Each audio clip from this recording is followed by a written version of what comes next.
7h, 9h, Europe 1 matin. Place à votre première signature Europe 1 du vendredi. Bonjour Catherine Ney. Bonjour Dimitri, bonjour à tous. Alors, au forum de Davos cette semaine, il y a eu deux vedettes. Donald Trump, évidemment, le faiseur de paix qui a pris tout l'espace, mais talonné aussi par Emmanuel Macron, qui a fait la une de tous les journaux dans le monde. Et oui, vous allez voir à quoi tiennent les choses. Ce succès, il le doit d'abord à ses lunettes, forme aviateur au reflet miroir bleuté qui lui vont drôlement bien. Il a dû en essayer plusieurs paires. Un acteur hollywoodien, Tom Cruise dans Top Gun. Elles sont fabriquées en France, dans le Jura, la maison Henri Julien. Hélas, passé sous pavillon italien il y a 2 ans, eh bien son site a été débordé. Macron est le numéro 1 des influenceurs. Il les portait déjà ses lunettes lors de ses vœux aux armées, because une coquetterie dans l'œil, passagère et disgracieuse, et s'en est excusé. Une référence non volontaire à l'œil du tigre, référence à Clémenceau, surnommé le tigre.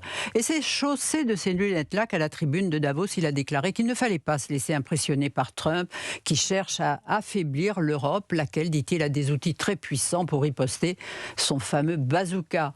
Je préfère le respect et l'état de droit au brut et pas de temps à perdre avec des idées folles. Voilà, c'était dit. Eh bien, les lunettes de Macron pourraient-elles sauver l'Occident ? S'interrogeait à la une le Télégraphe britannique. Et aux États-Unis, le site de soutien aux démocrates qui a publié son intervention a fait plus de 5 millions de vues. Oui. Mais question, sans ces lunettes, aurait-il eu ce même succès C'est planétaire ? une bonne question. Les lunettes, Donald Trump les a d'ailleurs évoquées dans son discours fleuve de faiseur de paix du monde. Oui, Emmanuel, qu'est-ce que c'est que ces lunettes ? Oui, je t'ai vu, tu as essayé de faire le dur à cuire.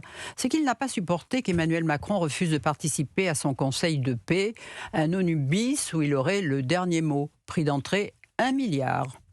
Il a menacé de taxer alors à 200% les vins et champagnes français. Comme ça, il va adhérer, disait-il, ajoutant « Personne ne veut plus de lui parce qu'il sera bientôt sans mandat ». La première puissance du monde affichait son mépris de ce petit bonhomme d'un petit pays qui ne marche pas si bien. Oui, alors l'effet produit, c'est que ces attaques réitérées ont provoqué une sorte d'union sacrée.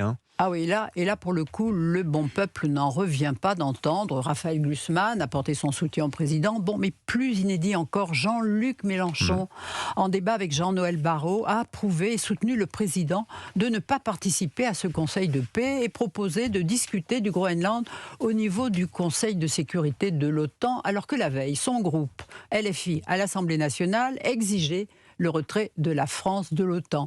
À croire que Barrot avait déteint sur Mélenchon. Mais la douceur de comédie ne convient pas à Robespierre. Est-ce qu'il est ennuyeux quand il est gentil ? Et Jean-Philippe Tanguy, qui ne rêve que de raccourcir le mandat du président, a osé déclarer « Quand le président que mon peuple a choisi est humilié, je le soutiens ». C'est pas beau, ça.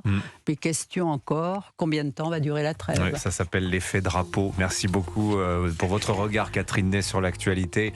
Merci à vous, chère Catherine. Dans un instant, la revue de presse d'Olivier Delagarde.